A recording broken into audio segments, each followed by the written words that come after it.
Round 2, episode 2 is up and live. What's up, guys? Today we're going to talk about our Henry's Lake opener, a couple tips and tricks and things that we learned, and about how we lost my little tinfoil boat, as Thomas would call it.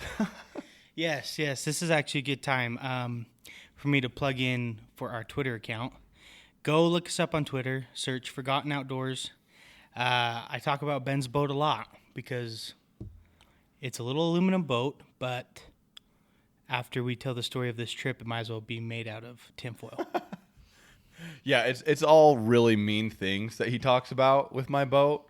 He's just jealous because he doesn't have a boat. But anyways. Oh, before we actually get into it, Ben, you should talk about your boat experience with the guy at the gas station. So a couple weeks ago, we went to Bear Lake, and we had been down there, but we've never been down there like fishing or anything. And so I have this little 14-foot John, little aluminum boat, and it's small. It doesn't go very fast. It has I think it's a 10 horsepower Evinrude. That's being generous. Yeah.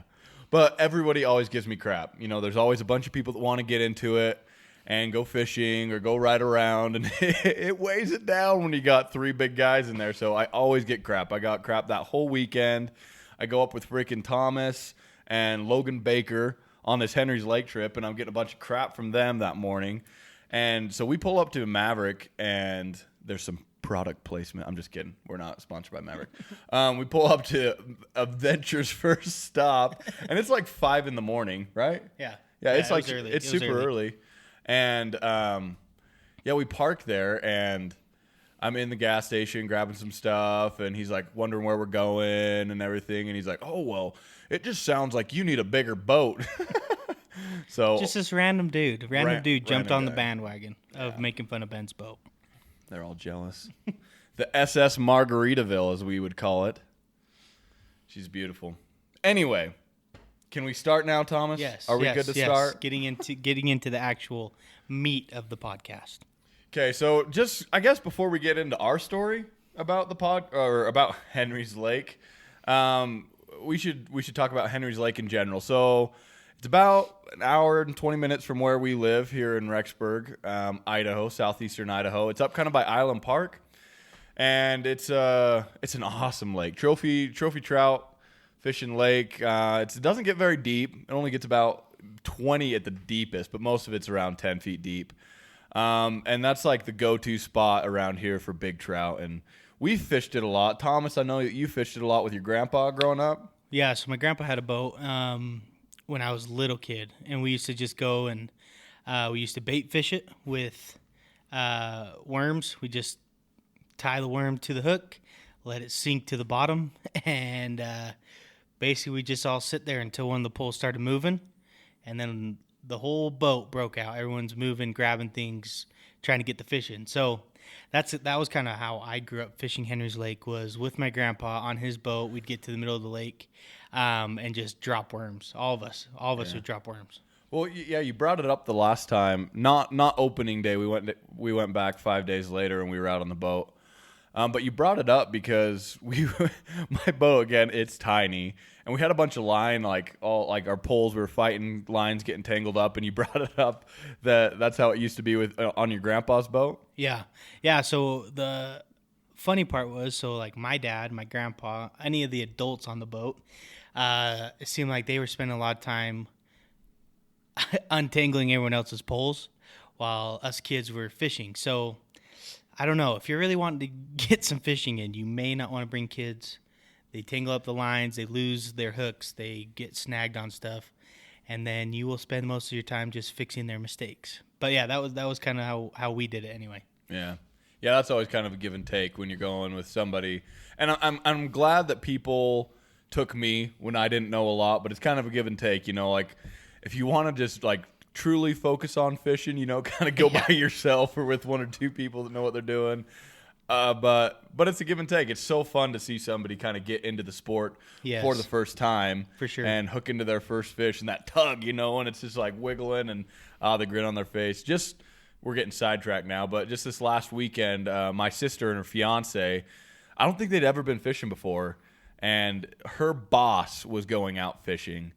And so they called me and they're like, "Can we borrow some poles?" And so I gave them some of my poles, gave them two of my tackle boxes, kind of ran them through what they should use. They're going to American Falls Reservoir. And yeah, that night they called me and they were just ecstatic because they caught like 2 smallmouth bass that were like 4 inches long. And they were like, "Oh my gosh, just feeling that tug in and everything." It was awesome. It was awesome. If you guys are listening to this, yeah, the fish were like 40 inches, like some 10-pound smallies. But where were we, Thomas? So Get on track. Yeah, I think just going back to talking about more of our actual trip. So like Ben said, it was me, him, and then we brought up Logan Baker, who works with Ben. We're just going to put a shout out for him right now because he did outfish us on this trip. He did. Barely. But he did. But yeah, so to start the trip, not to cut you off, Thomas, but that's just something that needs to be addressed right now. Is like 2 years ago, maybe a year and a half ago, freaking stupid Logan Baker. I hope you're listening to this. Like, I would beg him. I'd be like, "Man, come on! Like, we got to go fishing. I have this little boat. We could go up to Henry's." "Oh man, I'm busy." He'd always blow me off. Like, never really got into fishing. And so he gets into fishing not too long ago. And now this is like 2 times in a row that I've taken him fishing, and he's freaking outfished me. Anyway, continue. So anyway, we had this bright idea. We have never fished Henry's opener, ever. Any of us. None of us have. Yeah, we don't want to fight the crowds. It's very popular. A lot of people come up from all over to come put their boats in the water. And honestly, they usually have a lot of success. They end up publishing all the size of fish that were pulled out. Everything is usually pretty big. So it's a very popular opening day event for a lot of people who like to fish. Yeah. So anyway, we had the bright idea that we were going to go night fish it.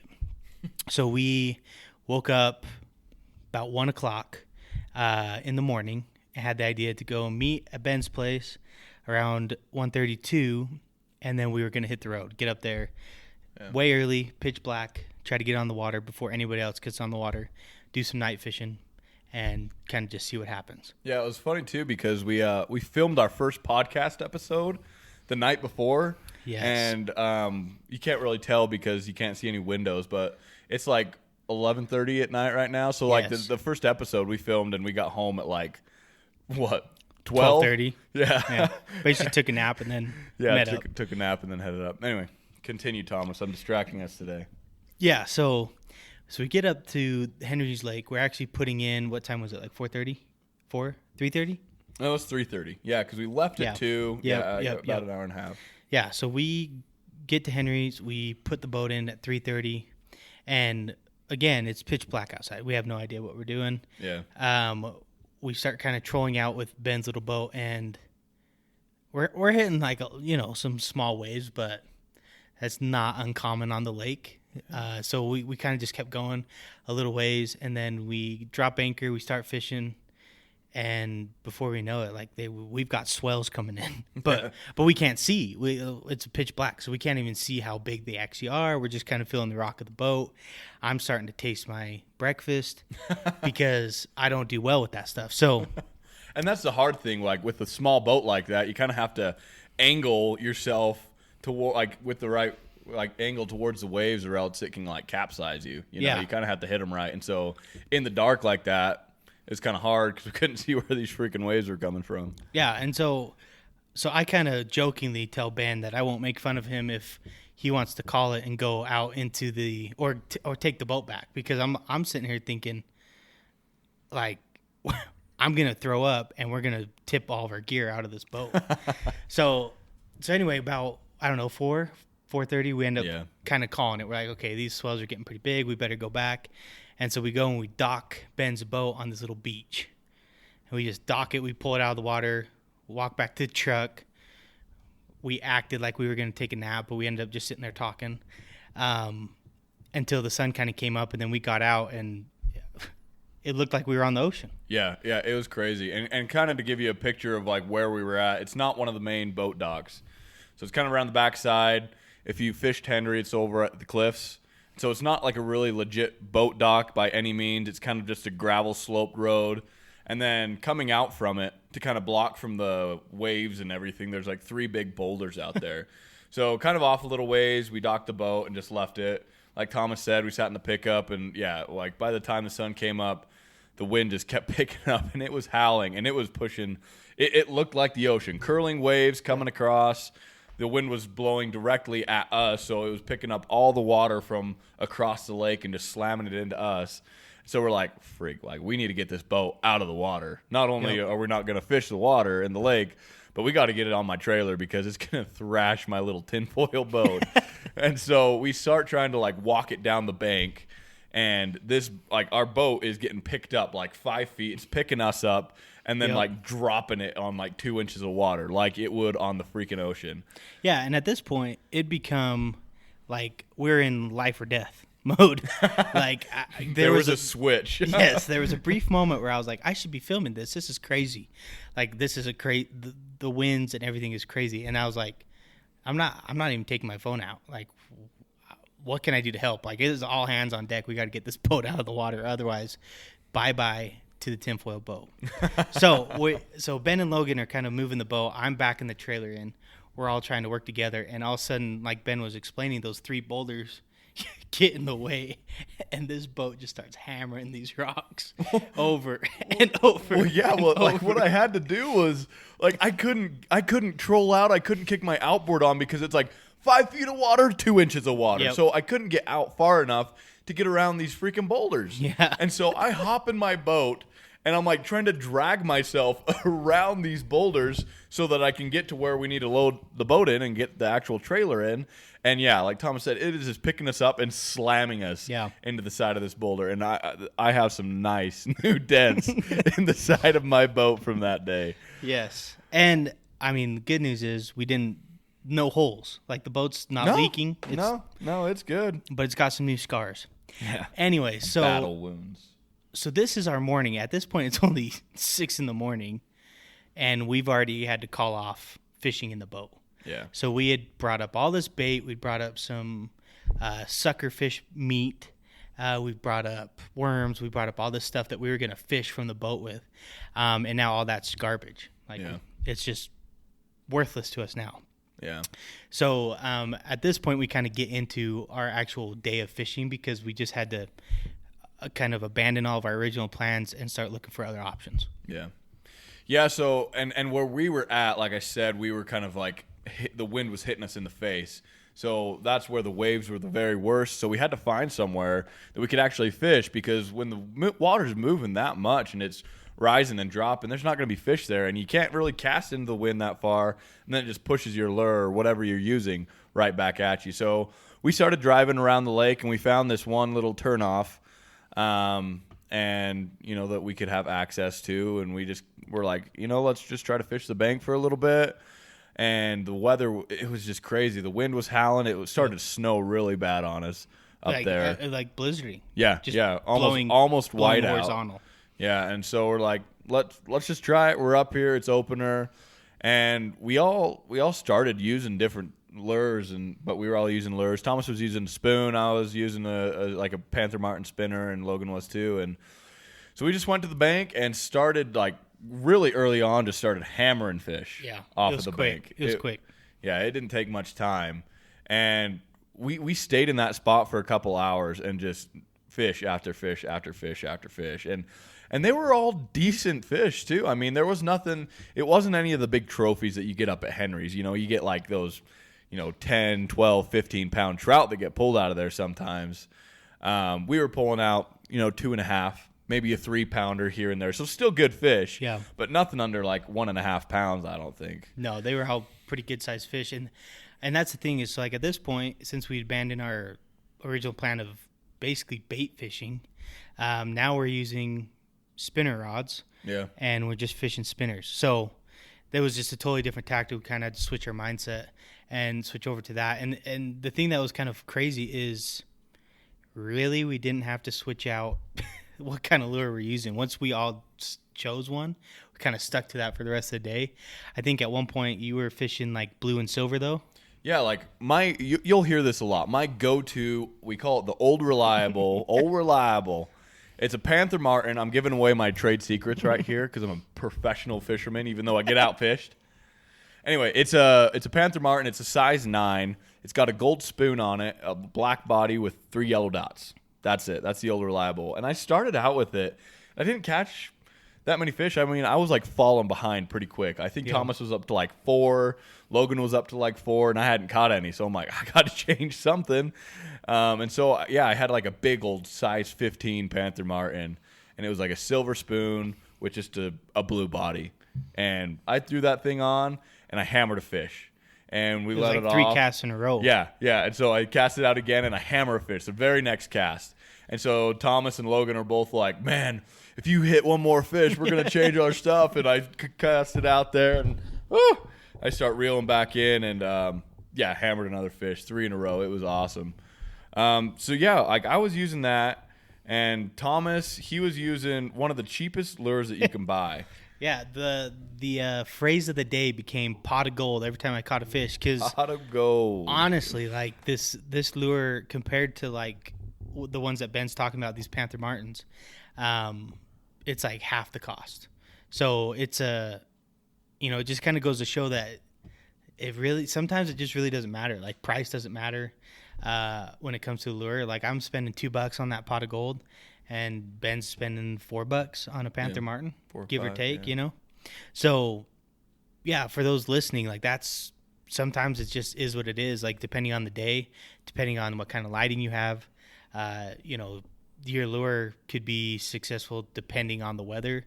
Like it's honestly kind of just a guessing game, and that's why it's kind of fun to have a bunch of different options so you can switch in and out.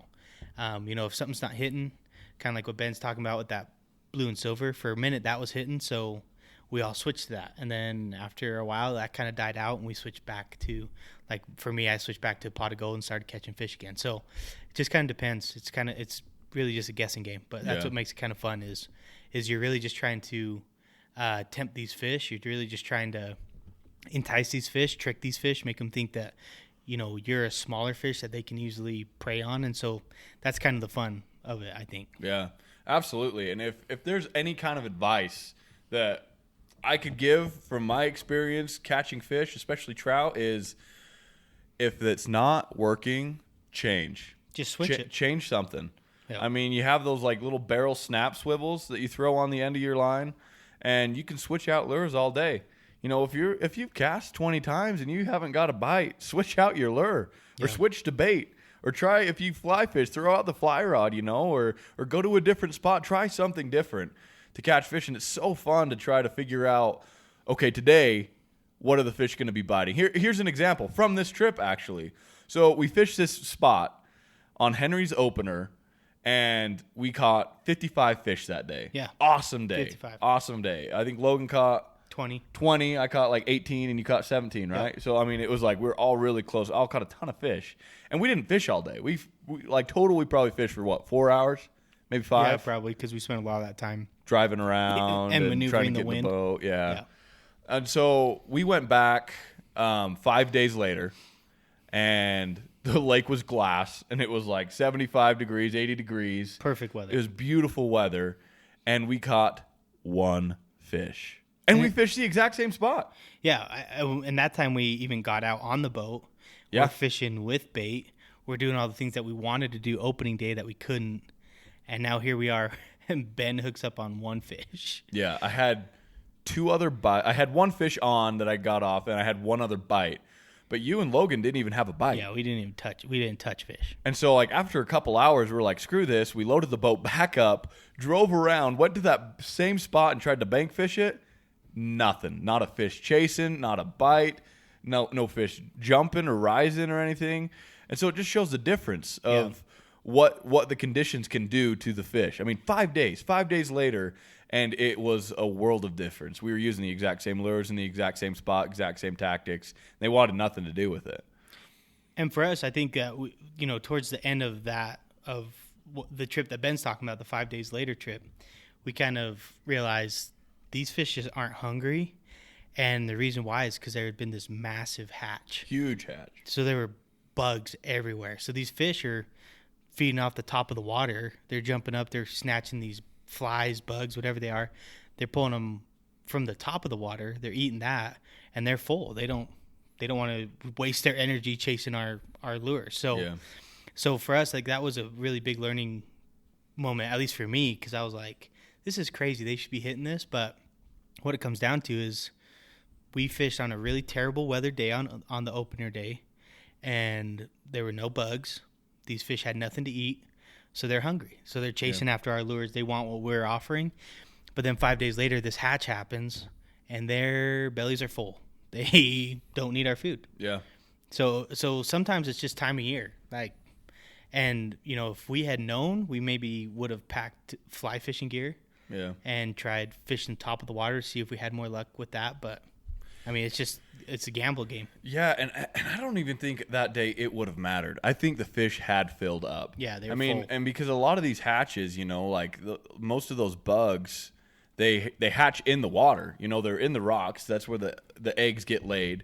They hatch, and they start, you know, swimming to the surface, and then they, like, grow their freaking wings on the surface and fly off. I don't know how it all works. Depending on the bug. So a lot of those fish, you know, they say that, like, it's like 75% of what a fish eats is underwater, you know, as far as bugs go. And so I think these fish had filled up, and that day that we went up, they were done. I mean, I don't know. We didn't pull out the fly rod, but we didn't see very many fish rising either. No, that we didn't. day. I mean, we saw a couple, but not enough to say, oh, they're hitting hard. Yeah, no, not by any means. So yeah, it's fun. It's a fun game to try to figure out. And some days it's frustrating. I won't lie. We got a little frustrated. Yeah. I think because we got spoiled on Henry's opener, snagging fish every few casts. We were pulling into a good fish. But it's a fun game. You know, it's always different. It depends on so many different variables, and I don't think anybody has the answer. Maybe some of you grandpas out there, you know, that just have that magic touch. You might have figured it out, but as far as us and a lot of people we fish with, we all have different ideas and different tactics, but it's really just kind of this big kind of mystery guessing game of let's try a bunch of different stuff. You know, today we're on the river and we're going to try to catch these fish. You know, it's late in October and let's see what they're trying to hit. It's not working. Let's switch to something else until you find that. And it's like, oh, they're hitting. And then they hit and then they hit and then they hit. And sometimes even they'll hit something for a while in one day. And then like an hour goes by and they stop hitting it. And you switch out and they start hitting something different that they weren't hitting earlier. So it's a fun game. Yeah, so I think, I mean, at least for me, I think the takeaways from the opener and then the trip 5 days later is that, like, make sure you have options. Make sure you have, you know, the ability to switch. Because, you know, I feel like I grew up basically bait fishing. And if they weren't hitting worms, I'm just out of luck, you know. And so give yourself options. Maybe just start picking up 1 or 2 lures every time you go to the grocery store. Just start building up. It's a good way to hide them from the wife. Yeah, just start building up a collection so that you have the option to switch.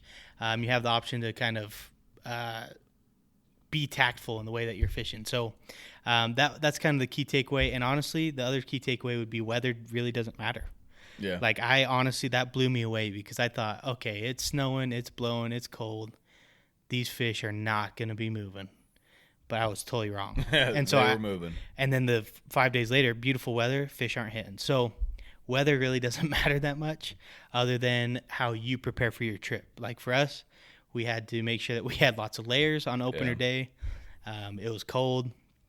We were all wearing 2 or 3 jackets and just trying to stay warm. And then the next day we had the option to kind of shed layers. Or the trip 5 days later, we were shedding layers. So yeah, there's a difference in, like, I was like in my like whitetail, you know, like late December hunting whitetail kind of Gore-Tex clothes from Sitka, and I had my big tall rubber boots on, and then on 5 days later I was like in my short little fishing shorts, you know, and a button down shirt because it was hot. So and that's one thing that, you know, it's you can fish that nasty weather, but just come prepared and make sure that you have the right gear, because like we had different boots on.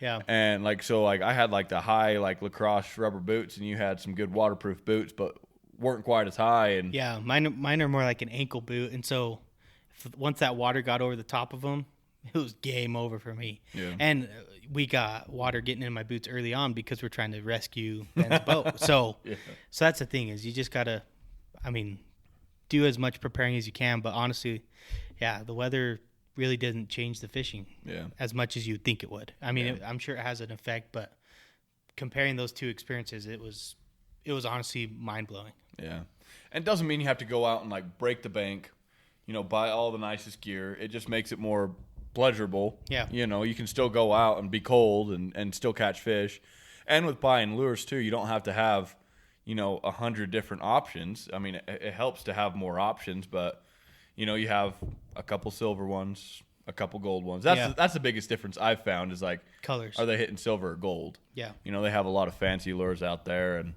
maybe I'm just not that fancy of a guy, but it's like gold or silver today. Yep.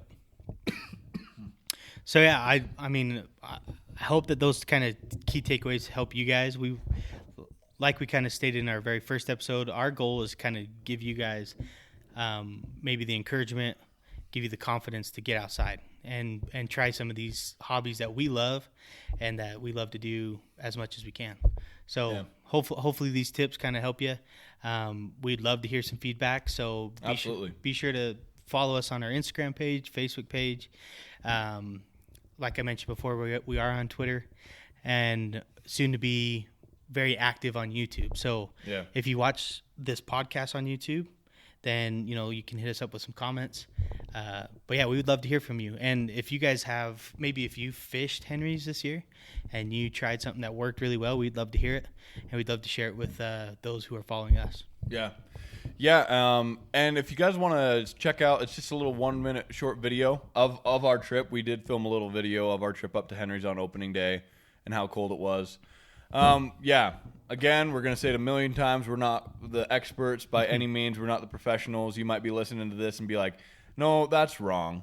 Hit us up. Tell us it's wrong. Like, tell us your ideas, the ways that you do things, the way that your grandpa taught you. And we want you guys to share your experience with us. It'll make us better. It'll make everybody a little bit better. That's what this is about, is just kind of sharing our experience. Hopefully we can start getting more feedback from you guys and hearing if you liked it or if you changed something or some of your trips. And we're excited. We love this. Episode 2. Kind of wrapping up here. But yeah, our shameless plug of hitting us up on all of our other platforms, Instagram, Facebook, all that good stuff. Yep. And with that, any final words, Tom? None. That is a wrap. All right, that's a wrap. We'll give our cutoff. Boom. Perfect. Done.